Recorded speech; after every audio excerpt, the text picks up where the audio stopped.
అందరికీ నమస్కారం. కన్నతల్లి ప్రేమ గురించి ఎంత చెప్పినా సరే తక్కువే అవుతుంది. ఎందుకంటే ఆ కల్మషం లేని ప్రేమ ముందు ఎంతటి ప్రేమ అయినా సరే దిగదుడిపే అవుతుంది. అయితే ఇంటర్నెట్ ఎంత హల్చల్ చేస్తూ చూసిన వారి కళ్ళలో కంటతడి పెట్టే విధంగా ఉన్న ఈ చిన్ని వానరం యొక్క కథా కమామిష్ ఏంటో ఇప్పుడు చూద్దాం. ఈ చిన్ని వానరం ఒక జూలో 2025లో పుట్టింది. అయితే ఆ చిన్ని వానరానికి జూ అధికారులు పంచ్ అని నామకరణం చేశారు.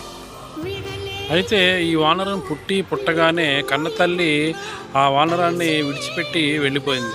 అయితే అప్పటి నుంచి జూ అధికారులు ఆ చిన్ని వానరానికి పాలు అవి పడుతూ అయితే ఆ చిన్ని వానరం యొక్క ఒంటరితనాన్ని పోగొట్టడానికి జూ అధికారులు చేయని ప్రయత్నం లేదు. అయితే ఆ చిన్ని వానరాన్ని తీసుకెళ్ళి ఒక గుంపుగా ఉన్న వానరాల దగ్గర ఆ చిన్ని వానరాన్ని పెట్టడం జరిగింది. అయితే అక్కడున్న వానరులన్నీ కూడా ఈ చిన్ని వానరాన్ని దగ్గరికి రానియకుండా దూరంగా తోసివేయడం జరగడంతో అయితే ఇక జూ అధికారులు లాభం లేదనుకొని ఆకియా పుస్టాయ్ అనే ఒక కోతి బొమ్మని, ఒక టెడ్డీ బేర్ లాంటి కోతి బొమ్మను ఆ చిన్ని వానరానికి ఇవ్వడం జరిగింది. అయితే ఇంకా ఎవరు కూడా తనను దగ్గరికి రానివ్వట్లేదని భావించి ఆ చిన్ని వానరం ఆ టాయ్నే తన కన్నతల్లి దగ్గర ఎలాగైతే తాను ఉండాలనుకుంటుందో ఆ విధంగా మసులుకోవడంతో అయితే ఇప్పుడు ఒకసారి ఆ వీడియోస్ను చూద్దాం.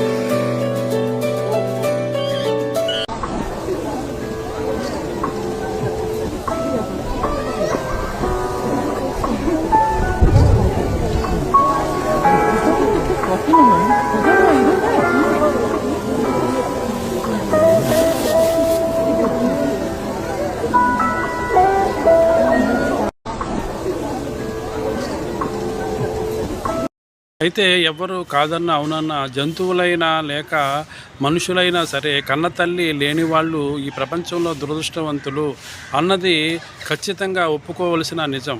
మీ అభిప్రాయాన్ని కామెంట్ చేయండి.